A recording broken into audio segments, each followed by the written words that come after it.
Hello everyone, this is प्रथम शर्मा। आज भारतीय न्याय संहिता 2023 हम पढ़ने जा रहे हैं। Please stay with me. अगर आपको याद करने में कोई समस्या आती है, अगर आपको याद है चीज़ें पहले से, then it is really not advisable to watch this video. I'll help you remember what you can't remember. I'll help you revise with point of view for prelims of any exam, any judiciary exam or any other law, या फिर simply आप पढ़ना चाहते हो तो हम start कर रहे हैं chapter 3 which is the general exceptions.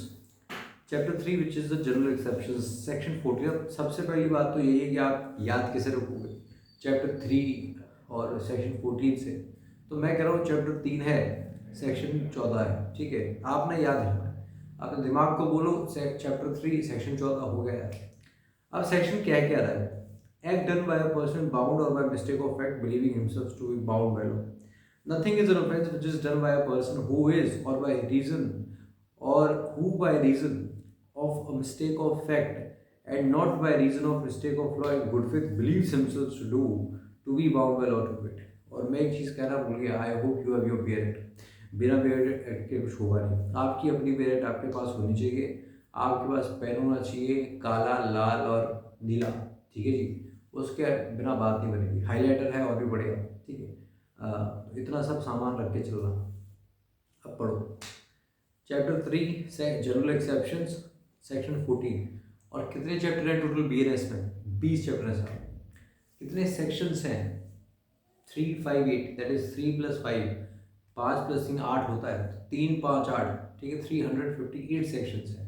एक बार मुझसे कोर्ट में किसी ने पूछा था, जब आईपीसी मैदान में था, तब किसी ने मुझसे कहा कितने सेक्शंस हैं।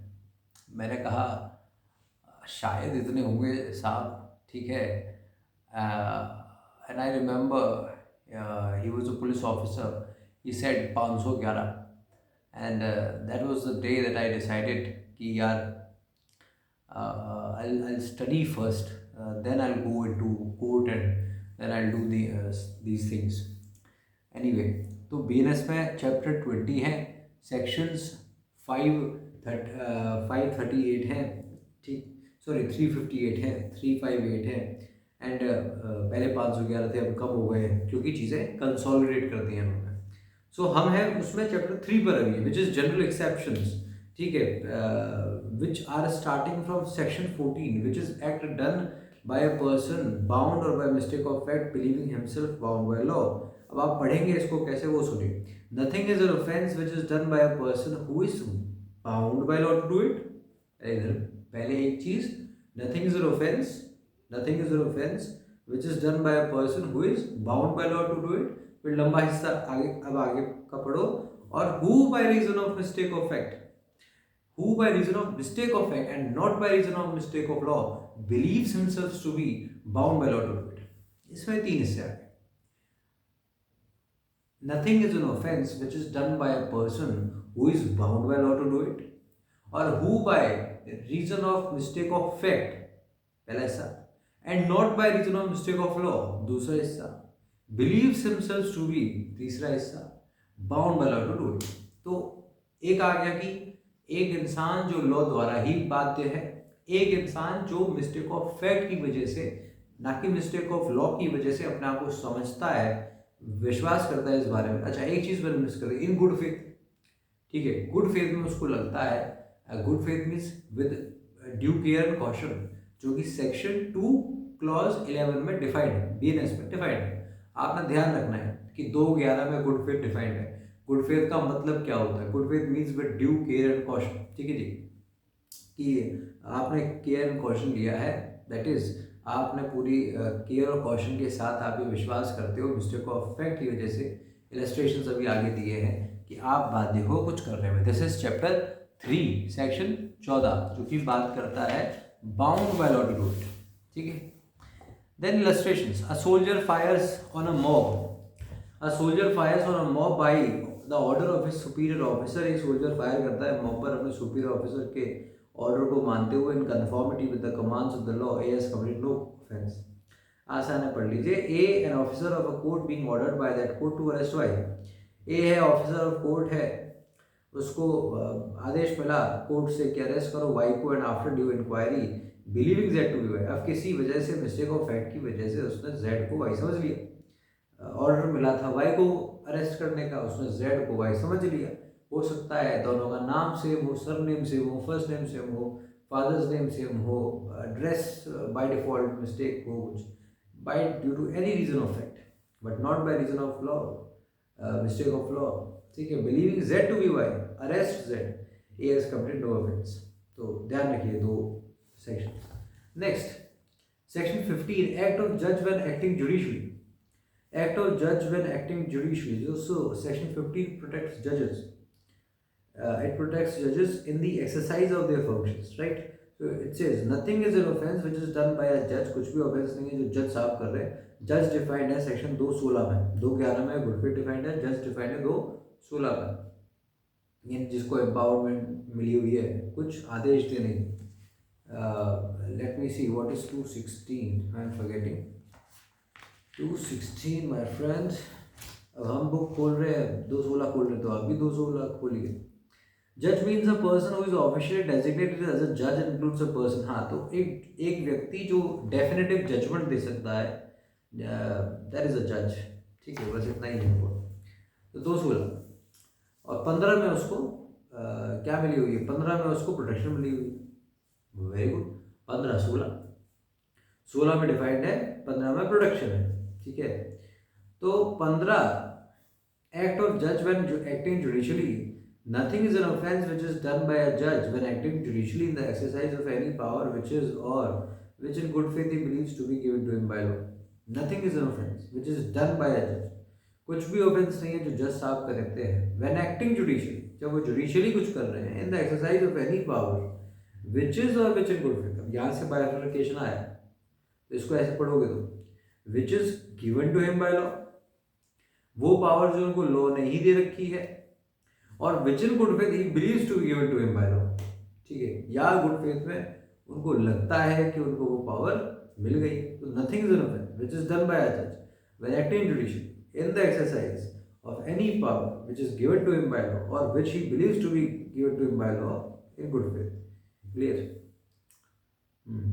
तो सेक्शन 15 में आपको जज साहब बचते हुए दिख रहे हैं। सेक्शन 16 में उनको बचाया गया है, उनको एक्सेप्शन के अंदर डाला गया है जिनको जज साहब ऑर्डर देंगे। तो सेक्शन 16 पे आ जाएगी। Act done pursuant to judgment और order of court. Act done pursuant to judgment और order of court, it is set. अब कोर्ट कहाँ डिफाइंड है, 2-5 में डिफाइंड है। तो पीछे 15 में बचाया गया जज साहब को, 2-16 में जज साहब को डिफाइन किया गया। 16 में उनको बचाया जा रहा है जिनको कोर्ट आदेश देगा, और कोर्ट को डिफाइन कर रखा है 2-5 में। ठीक है, कोर्ट को डिफाइन कर रखा है 2-5 में। क्या डिफाइन कर रखा है, अभी पढ़ना है, देखिए पढ़ी जरा एक बार। कोर्ट को क्या डिफाइन कर रखा है, खोलिए सेक्शन 2 क्लॉज 5, पढ़ लीजिए कोई घाटा थोड़ी है, फ़ायदा है, फ़ायदा बहुत फ़ायदा है। जब प्रीलिम्स दे रहे होगे तो एग्ज़ाम में यही सब चीज़ें याद आएंगी। अच्छा, 2-5 में कोर्ट है, 2-16 में जज है। ठीक है, जज ही तुम्हें बनना है अगर तुम उसी के लिए वीडियो देख रहे हो तो। कोर्ट मीन्स अ जज who is empowered by law to act judicially alone, or a body of judges which is empowered by law to act judicially as a body when such judge or body of judges is acting judicially। ठीक है, court का मतलब है जज साहब जो कि judicially act करने के लिए उनको पावर दे रखी है। तो 2-5 बस इतना ध्यान रखो। वापस आओ 2-16 पे। Act done pursuant to judgment और ऑर्डर ऑफ कोर्ट। तो 16 को बहुत बार लिखा जाता है कि हैंड्समैन सिचुएशन है, यानी अगर कोई फांसी दे रहा है किसी को, तो फांसी इन द सेंस किसी को फांसी की सज़ा हुई है, और जो जल्लाद होता है बेसिकली, जो पुल करता है, ठीक है, पुली को, जिससे इंसान जो है फाइनली भगवान के पास पहुंचता है जेल के अंदर, तो उसको किस सेक्शन में बचाया जाएगा, उसको प्रोटेक्शन कहाँ मिलेगी? क्योंकि भैया वो तो जान ले रहा है किसी की। If he is taking someone's life then is he not liable for murder? So this section 16 of BNS would protect him, क्योंकि वो कोर्ट का आदेश का पालन कर रहा है। तो लिखा हुआ है nothing which is done in pursuant of or which is warranted by the judgment or order of a court, nothing which is done in pursuance of or which is warranted by the judgment or order of a court, if done whilst such judgment or order remains in force, is an offence. कुछ भी offence नहीं है जब तक कि अगर कोई court के जजमेंट का पालन कर रहा है, ऑर्डर का को मान रहा है। कब? जब वो जजमेंट या ऑर्डर फोर्स में है, is an offence, notwithstanding the court may have had no jurisdiction to pass such judgment or order, provided the person doing the act in good faith believes that court had such jurisdiction. इंसान को लगना चाहिए good faith में कि jurisdiction है। So that is it. This is 216. Sorry, section 16. Next, section 17. Act done by a person justified or by mistake of fact believing himself justified by law. अब ये आ गया जस्टिफिकेशन के लिए। तो हमने जर्नी स्टार्ट की चैप्टर 3 सेक्शन 14 से। ठीक है, हमने स्टार्ट किया जर्नी चैप्टर 3 सेक्शन 14 से। याद करो क्या पढ़ा। Let's revise. Chapter 3 general exceptions, section 14। Section 14 is mistake of fact. Mistake of fact, ठीक है। मिस्टेक ऑफ फैक्ट में क्या पढ़ा उसको भी रिवाइज करो। ठीक है, वीडियो पॉज करके रिवाइज करना चाहते हो वीडियो पॉज करके, नहीं तो मेरी बातें सुनते जाओ, मुझे देखते जाओ और रिवाइज करते जाओ। तो सेक्शन 14 में हमने पढ़ा nothing is an offence which is done by a person who believes himself to be bound by law और who by reason of mistake of fact and not by mistake of law in good faith believes himself to be bound by law। ठीक है, तो 4 चीज़ें हो गई। फिर उसमें illustrations थे। फिर हमने कहा 2 इलस्ट्रेशंस थे। एक इलस्ट्रेशन था पुलिस ऑफिसर का जो कि कमांड मान रहा है अपने सुपीरियर ऑफिसर की, पहला ये था।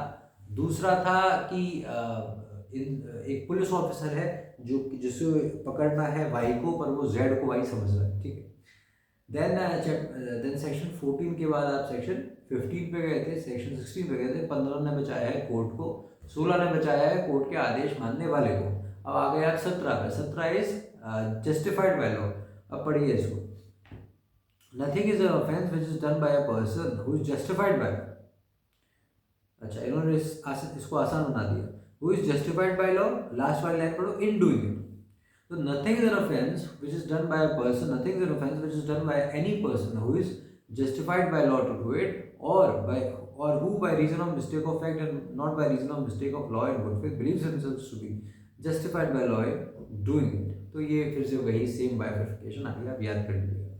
Illustration: A sees Z commit what appears to A to be a murder। A ने Z को देखा, मैं A हूँ, मेरे सामने Z है, तुम Z हो। ठीक है, ए ने जेड को देखा कमिट करते हुए what appears to A to be a murder. आप किसी को जान से मार रहे थे। ठीक है, आप मुक्के बजा रहे थे। मैं हूं ए, मैंने आपको देखा, मैंने अपने आप को अच्छा व्यक्ति बनाया है, आपको मैंने बुरा व्यक्ति बनाया है। I am sorry to do it, but सुनिए, A in exercise to the best of his judgment exerted in good faith. मैं एक बड़े इंसान, मेरे पास गुड फेथ की कमी नहीं है सब, तो मैंने गुड फेथ में of the power which the law gives to all persons of apprehending murderers in the fact. ठीक है, अब मुझे कानून ने ये ताकत दी है। किसने? कानून ने, बीएनएसएस ने दी है। पहले सीआरपीसी ने दी थी, अब बीएनएसएस ने दी है। Which section? कौन सा सेक्शन है जो एक प्राइवेट पर्सन को ये ताकत देता है कि अगर उसके सामने कोई cognizable plus non bailable offence हो रहा है। अब मुझे ये नहीं समझ आता कि प्राइवेट पर्सन को पता कैसे चलेगा उसके सामने कॉग्निजेबल नॉन बेलेबल हो कैसे रहा है। पर हाँ, कोई सीरियस ऑफेंस है तो it is generally non bailable, it is generally cognizable. तो अगर प्राइवेट पर्सन के सामने कोई कॉग्निजेबल नॉन बेलेबल ऑफेंस हो रहा है तो उसको ये ताकत है कि हाँ, उसको वो पकड़े और इमीडिएटली इसके पास ले जाए, नियरेस्ट पुलिस ऑफिसर के पास ले जाए। What I am forgetting right now is कि वो टाइम फ्रेम क्या है जो अभी नया ऐड हुआ है। ठीक है, प्लीज़ एक बार देखिएगा जो लोग हैं, and I hope this is in section 40 और 41 समवेयर। ठीक है, तो स्वीट वंस। तो फिलहाल यहाँ पे लिखा हुआ है section 17, A see Z commit what appears to A to be a murder. A in the exercise to the best of his judgment exerted in good faith of the power which the law gives to all persons of apprehending murderers in the fact seizes Z, वो उसको पकड़ लेता है in order to bring Z before the proper authorities A has committed no offence, A ने कोई offence नहीं किया, तो it may turn out that Z was acting in self defence. तो जेड, मैंने आपको देखा आप अपने सेल्फ डिफेंस में एक्ट कर रहे थे, आप किसी को मार रहे थे, मैंने फालतू में आपको पकड़ लिया, जबकि आपने अपने सेल्फ डिफेंस में उसको मारा है। तो दैट इज इट। ठीक है, 18 पे आइए। 18 accident in doing a lawful act. तो 18 बात करते हैं एक्सीडेंट की। Accident in doing a lawful act, nothing is an offence which is done by accident और misfortune. Nothing is done. Nothing is an offense which is done by accident or misfortune and without any criminal intention. Accident या misfortune में कुछ हुआ है, आपका criminal intention नहीं था, आपकी नॉलेज नहीं थी in the doing of a lawful act. अब ज़्यादातर जो जब इंटेंशन की बात आती है तो इस पूरी बीएनएस में या फिर पहले आईपीसी में जब जब हमें किसी को सज़ा देनी होती है, whenever we are to punish someone, the kind of mens rea we look at mostly sections में इट इज़ ईदर इंटेंशन और इट इज़ नॉलेज। कहीं पर वो नेग्लिजेंस है, कहीं पर वो रेकलेस है, but mostly the you see the words knowledge और इंटेंशन और बोथ। ठीक है, यहाँ पर लिखा हुआ है दोनों के लिए कि ना कोई क्रिमिनल इंटेंशन होनी चाहिए, ना कोई नॉलेज होनी चाहिए in the doing of a lawful act in a lawful manner. Act भी लॉफुल हो, मैनर भी लॉफुल हो, मीन्स भी लॉफुल हो, and with proper care and caution. Nothing that is an offense which is done by an accident or misfortune and without any criminal intention or knowledge in the doing of a lawful act। जो कर रहे हो वो lawful होना चाहिए। आप लकड़ी काट रहे हो, साहब मान लो जी अपने फ्यूल के लिए, एज अ फ्यूल या मार्केट में बेचने के लिए लकड़ी काट रहे हो in a lawful manner, lawful manner में काट रहे हो। ठीक है, बाय लॉफुल मीन्स, आपके मीन्स लॉफुल है, लकड़ी आप चोरी की नहीं है, ऐसा कुछ समझ सकते हो। ठीक है, लॉफुल मैनर में काट रहे हो, with proper care and caution काट रहे हो, आसपास देख लिया था आपने, कोई खड़ा भी नहीं था, कुछ भी नहीं था, पर फिर भी आपने जो है लकड़ी काटी और लकड़ी काटते काटते जो ब्लेड है जो भी लगा हुआ है वो उड़ के किसी और के पास गिरा, वो जाके मर गया, उसकी डेथ हो गई। तो ये कहा जा रहा है, इलस्ट्रेशन लिखी हुई है, A is at work with a hatchet, the head flies off and kills a man who is standing here if there was no want of proper caution on the part of A। उसने caution ले रखा था, ज़रूरत नहीं थी और caution लेने की। his act is excusable and not an offense। ठीक है, his act is excusable and not an offense। so this is section 18। accident doing by a lawful, accident doing a lawful act, nothing is an act, nothing is an offense which is done by accident or misfortune and without any criminal intention। Nothing is an offense which is done by accident or misfortune and without any criminal intention or knowledge। कब? in the doing of a lawful act, act lawful है in a lawful manner or by lawful, in a lawful manner by lawful means and with proper care and caution। 3 bar lawful आ गया, 3 बार lawful आ गया section 18 में। Act भी lawful, manner भी lawful, means भी lawful, with proper care and caution. ठीक, this is section 18। आगे आइए section 19, doctrine of necessity. देखते जाइएगा। Section 19 is doctrine of necessity. Act likely to cause harm but done without criminal intent to prevent other harm. Doctrine of necessity क्या कहता है? Nothing is an act, nothing is an offense merely by reason of its being done with the knowledge that it is likely to cause harm। कुछ भी offence नहीं है merely by reason of it being done। अगर आप सिर्फ उसको इसलिए कर रहे हो, merely by reason of its being done with the knowledge that it is likely to cause harm, knowledge आ गई। कुछ भी ऑफेंस सिर्फ इसलिए नहीं है क्योंकि आप उसे बस इस नॉलेज के साथ कर रहे हो कि उससे हार्म पहुंचेगा। इंटेंशन मिसिंग है, इन्होंने इंटेंशन की बात नहीं की। आप इनकी इंटेंशन है हार्म कॉज करने की, तो भाई उससे हो जाएगा मामला खराब। आप कोई काम इसलिए कर रहे हो because you intend to cause harm, तो intention is something much bigger in this sense. लेकिन नॉलेज है आपको कि हार्म होगा और आप तब कोई काम कर रहे हो, तो सिर्फ इस वजह से आप जो भी वो काम कर रहे हो वो ऑफेंस की कैटेगरी में नहीं आएगा। ठीक है, if it is being done, if it be done without any criminal intention to cause harm, आगे लिख भी दिया है कि इंटेंशन हार्म करने की नहीं होनी चाहिए, नॉलेज है तो चल जाएगा। अब ऐसा नहीं हमेशा, आगे देखिए। And in good faith for the purpose of preventing or avoiding other harm to a person or property. क्यों कर रहे हो आप, नॉलेज के साथ आगे क्यों कर रहे हो, हर जगह तो नहीं कर सकते।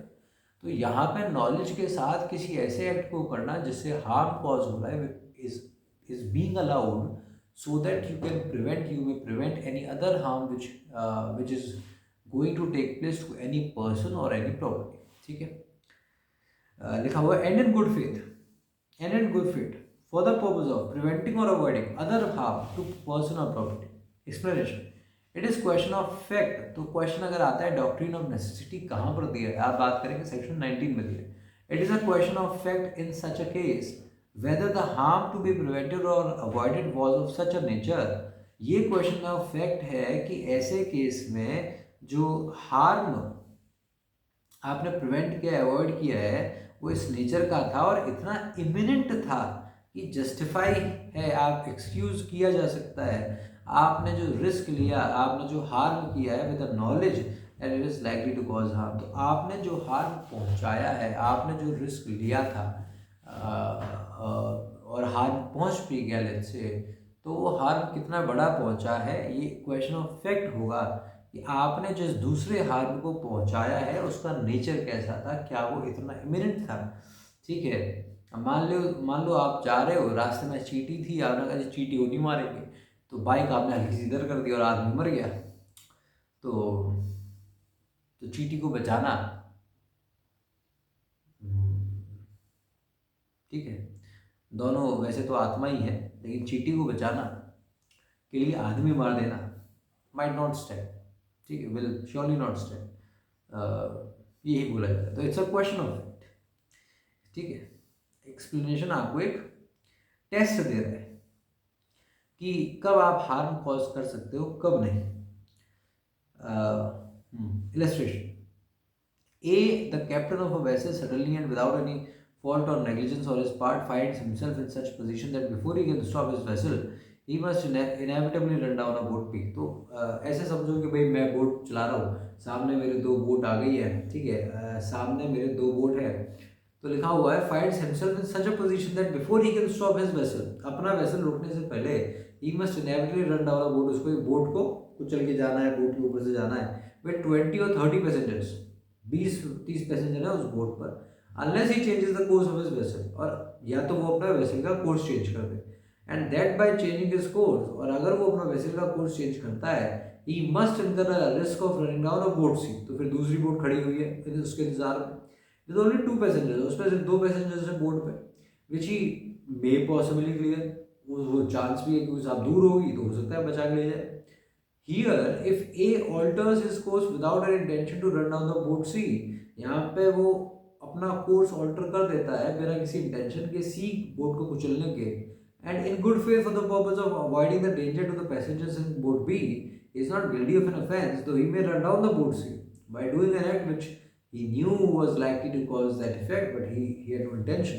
If it be found as a matter of fact that the danger which he intended to avoid was such as to excuse him incurring the risk of running down the boat sea, तो जाहिर सी बात है 20 लोगों को बचाने के लिए उसने 2 लोग को मारने का या 2 लोगों को कुचलने का जहाँ पे चांस भी था कि वो बच जाए, वो रिस्क उसने लिया, तो he has done no offence. ठीक है, nothing is an offence by merely by reason of it being done with the knowledge that it is likely to cause harm if it be done without any criminal intention to cause harm, and in good faith for the purpose of preventing or avoiding any other harm to a person or property। That is what is being said, and expression tells you that it is a question of fact whether the harm to be prevented or avoided was of such a nature and was of so imminent to justify or excuse the risk of doing the act with the knowledge that it is likely to cause harm। ठीक है,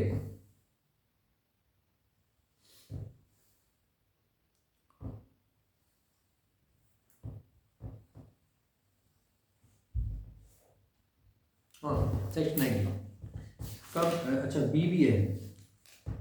A in great fire pulls down houses in order to prevent the conflagrations from spreading। कहीं आग लगी हुई थी 4-5 घरों में, उसमें से एक घर ए ने गिरा दिया ताकि आग आगे न फैले। A in great fire pulls down houses in order to prevent the conflagration from spreading। He does this with the intention and good faith of saving human life, वो ये करता है ह्यूमन लाइफ बचाने के लिए, प्रॉपर्टी बचाने के लिए। Here if it be found, अगर पता चलता है that the harm to be prevented was of such a nature and so imminent as to excuse its act. अब अगर ये पता चलता है कि हार्म इस नेचर का था, जो उसने प्रिवेंट किया है वो इस नेचर का था, इमिनेंट था, कि वो एक ऐसे एक्ट को, घरों के गिराने के एक्ट को माफ कर देता है, तो इज नॉट गिल्टी। फिर से doctrine of necessity, please remember this, ठीक है। आर वर्सेस टूडली का केस है इसमें, R versus Martin, R versus Dudley. आपने मैक्सिम पढ़ी हो तो यहाँ मेरे सामने लिखी हुई है, quod necessitas non habet legem, necessity knows no law. Quod necessitas non habet legem, quod necessitas non habet legem, necessity knows no law. Necessity में कानून वगैरह नहीं देखा जाता, ठीक है, क्या करें क्या ना करें। Necessity necessitates you, necessitates you, necessity necessitates you to take one action or the other. You can't do anything else. Necessity knows that this has to be done. Anyway, find this legal maxim, write it there, ठीक है, आप अपने भले के लिए ले लीजिएगा। Section 20 20, अरे वाह क्या बात है, 20 तो भाई बहुत बढ़िया सेक्शन है। अंडर 7 साल का बच्चा, 7 साल के बच्चे या उससे छोटा कोई जुर्म करता है तो उसके जुर्म को नहीं माना जाएगा। Act of a child under 7 years of age. आप तक तो नहीं है मुझे सुनते सुनते, तक ये कहावत रिवाइज करिए। अभी तो मैं आगे जाना है, लंबा सफ़र है, ज़्यादा नहीं है, लेकिन कुछ थोड़े से और सेक्शंस पढ़ लीजिए, फिर आप फ्री हो जाइए। 20, 21, 22 3 जो है बचा रहे लोगों को। 20 और 21 तो उम्र के हैं, 20 और 21 उम्र के हैं, ठीक है। 22 जो है अनसाउंड माइंड का है। तो 20 में लिखा हुआ है doli incapax, a person who is incapable of having menstruation. इसके बारे में बात कर रखी है। An absolute defence is grant mind. 7 साल से वाले, 7 साल से अगर बच्चा नीचा है, he is getting an absolute defence. 7 साल से अगर ऊपर है तो उसको फिर एक कंडीशन दे रखी है कि भाई मैच्योर नहीं होना चाहिए, है ना। आप पढ़ेंगे, हो सकता है पढ़ लिया हो। Nothing is an offence which is done by a child under 7 years of age. 7 साल से बच्चा छोटा है, कुछ भी करता है, तो यू आर सेइंग कि भैया ऑफेंस नहीं है। Nothing is an offence which is done by a person, done by a child under 7 years of age, doli incapax, ठीक है। अच्छा, चाइल्ड कहाँ डिफाइंड है? चाइल्ड भी तो डिफाइंड है बीएनएस में, कहाँ डिफाइंड है? देखिए, हम तो भूल गए, हमने तो कल ही पढ़ा था, आज हम भूल गए और हम आपको बैठ के याद करवा रहे हैं। चाइल्ड चाइल्ड चाइल्ड चाइल्ड कहाँ हो? चाइल्ड 3 में डिफाइंड है। लो जी, यहाँ लिखा हुआ है child means any person below the age of 18 years। 3 में लिखा हुआ है चाइल्ड, 3 में, ठीक है। वहाँ लिखा हुआ है 20 में, और 21 में भी चाइल्ड है। 7 3 21, ठीक है। कोई तुक बैठता है, कुछ तुक नहीं बैठता, लेकिन 3 में आ रहा है, 3 में चाइल्ड है। 7 से छोटा बच्चे को एब्सोल्यूट है, 7 से ऊपर वाले को पार्शियल डिफेंस प्रोवाइडेड है। तो 7 3 21, 7 3 21, 21 में 7 साल से ऊपर वाले को प्रोवाइडेड डिफेंस। सेक्शन 2 क्लॉज 3 में चाइल्ड डिफाइंड है बीएनएस में। 20 में 7 साल से नीचे वाले को एब्सोल्यूट डिफेंस ग्रांटेड है, दैट इज डोली इनकेपेक्स, ठीक है। तो एक बार 21 पढ़ लीजिए। 21 में पार्शियल क्यों डिफेंस प्रोवाइडेड है, वो लिखा हुआ है। Act of a child above 7 and under 12 years of age of immature understanding. अब 12 का उल्टा क्या होता है? 1 to 12, 12 का उल्टा 21। तो याद करने के बहुत सारे तरीके, आपको जिससे याद हो जाए, जैसे याद हो जाए। और मैं बताऊँ, ट्रिक्स है सिर्फ इसलिए कि आप शुरू में आपको याद रहे। आप 1 दिन 2 दिन 3 दिन आप ट्रिक्स को जैसे ही पढ़ोगे ना 2-3 बार, फिर आप ट्रिक्स भूल जाओगे और आपको सेक्शन ध्यान रहेगा, ठीक है। जिनको आईपीसी बहुत अच्छे से ध्यान थी, याद थी, अब उन्हें बीएनएस याद करनी पड़ रही है। it is a heavy burden. Anyway, nothing is an offense which is done by a child above 7 years of age and under 12 years of age. कुछ भी ऑफेंस नहीं है जो 7 साल से ऊपर का बच्चा करता है और 12 से नीचे करता है। Who has not attained sufficient maturity of understanding, जिसने sufficient maturity of understanding, who has not attained sufficient maturity of understanding to judge of the nature and consequences of his conduct on that occasion. who has not attained sufficient maturity of understanding. Sufficient maturity of understanding, देखो अब Beerus बोल रहा है कि 12 साल से छोटे, यानी अच्छा 12 साल से ऊपर को तो प्रोटेक्शन ही नहीं है इस मामले में, 12 साल से ऊपर को प्रोटेक्शन नहीं है। और तो वो एक्ट फिर 18 से नीचे जुवेनाइल जस्टिस एक्ट के अंदर कवर होते हैं, बट इवन देन जब तक जुवेनाइल जस्टिस एक्ट नहीं आया था तब तक 12 से ऊपर वालों को ऐसी कोई प्रोटेक्शन गिवन नहीं है। ठीक है, हमारे हिंदुस्तान में मानते हैं 18 तक बच्चा 20, 22, 24, 25 का भी बच्चा हो जाए तो उसको समझ नहीं आती, ऐसा माना जाता है। और फुल प्रूफ मानते हैं जब तक आप घर से बाहर न निकलें। Anyway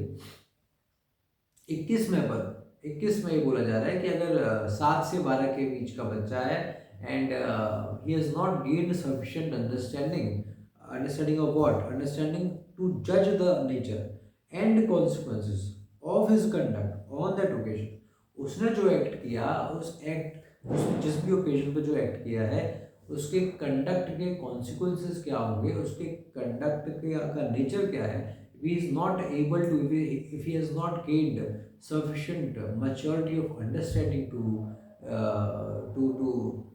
the as to the nature, to judge the nature and consequences of his conduct, अगर इतनी समझ नहीं है तो छोड़ दो, और समझ आ गई है, अपने कंडक्ट के कॉन्सिक्वेंसेस को, अपने कंडक्ट के नेचर को वो जज कर सकता है। अगर इतनी समझ आ गई तो इधर लो, उसको पकड़ लो और उसको करो ट्रायल उसका।